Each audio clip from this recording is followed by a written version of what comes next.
बच्चों, ये आज हम जो है आपको परिसंचरण तंत्र के बारे में बता रहे हैं। परिसंचरण तंत्र क्या होता है? ये जो हम सांस लेते हैं तो हम ऑक्सीजन अंदर जाने के लिए लेते हैं, और जब हम सांस बाहर निकालते हैं तो हम कार्बन डाइऑक्साइड बाहर निकालते हैं। तो ये अगर हम ऑक्सीजन का प्लांट द्वारा बनती है और कार्बन डाइऑक्साइड हमारे शरीर में बनती है, तो ये कैसे, जब हम सांस लेते हैं तो इसमें बहुत सारी गैसें चली जाती हैं, लेकिन हमारा फेफड़ा केवल ऑक्सीजन को लेता है। ये देखिए, आपके 2 फेफड़े होते हैं, फेफड़े द्वारा ऑक्सीजन ले ली जाती है, उस ऑक्सीजन को फुसफुस शिरा द्वारा हृदय में भेजा जाता है। आप लोग एक चीज जान लीजिए कि धमनी में शुद्ध रक्त बहता है जिसमें ऑक्सीजन होता है, और शिरा में अशुद्ध रक्त होता है जिसमें कार्बन डाइऑक्साइड होती है। लेकिन हमारे पूरे शरीर में एक ऐसी भी शिरा होती है जिसमें ऑक्सीजन युक्त ब्लड बहता है, जिसे फुसफुस शिरा कहते हैं, और एक ऐसी धमनी होती है जिसमें कार्बन डाइऑक्साइड बहता है, उसे फुसफुस धमनी कहते हैं। इसीलिए इसे फुसफुस कहा जा रहा है, क्योंकि और जितनी धमनी और शिरा होती है उसके इसमें उल्टा होता है।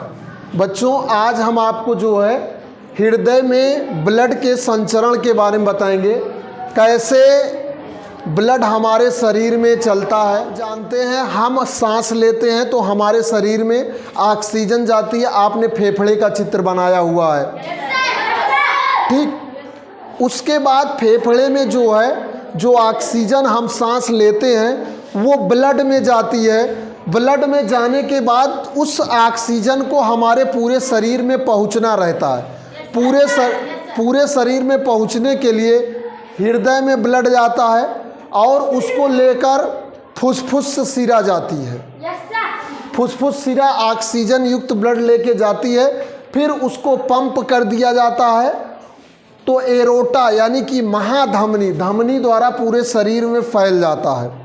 और पूरे शरीर से जो हम भोजन खाते हैं, सुबह शाम चाय नाश्ता खाना पीना जो खाते हैं, वो भोजन के रूप में हमारे शरीर में पचता है। पचने के बाद कार्बोहाइड्रेट, विटामिन, प्रोटीन, वसा, ये सब कोशिकाओं में जाता है। कोशिकाओं में इसको और छोटे छोटे केमिकल्स में तोड़ा जाता है, जिसमें कार्बन डाइऑक्साइड का निर्माण होता है। और ये कार्बन डाइऑक्साइड आपका कोशिकाओं द्वारा ये कार्बन डाइऑक्साइड आप शिराओं द्वारा हृदय में लाई जाती है, और हृदय के द्वारा फुसफुस धमनी द्वारा फिर फेफड़े में पहुंचा दिया जाता है। फेफड़े द्वारा फिर ये बाहर निकल जाती है। फेफड़े के पास एक्सचेंज ऑफ गैसेस होता है। एक्सचेंज माने अदला बदली होती है। CO2 फेफड़े में, ऑक्सीजन ब्लड में, और ये पूरी क्रिया खून द्वारा होती है। खून द्वारा ऑक्सीजन को लाया और ले जाया जाता है। यहाँ पर आपने देखा, देखिए, धमनी में शुद्ध रक्त बहता है ऑक्सीजन युक्त O2। शिरा में कार्बन डाइऑक्साइड युक्त इम्प्योर ब्लड बहता है। तो इन दोनों को लेकिन आपके सिस्टम में 2 ऐसी फुसफुस शिरा ऐसी होती है जिसमें ऑक्सीजन युक्त ब्लड बहता है, और फुसफुस धमनी ऐसी धमनी होती है जिसमें कार्बन डाइऑक्साइड युक्त ब्लड बहता है। तो यहाँ पर आप लोगों ने देखा कि ब्लड का सर्कुलेशन कैसे होता है।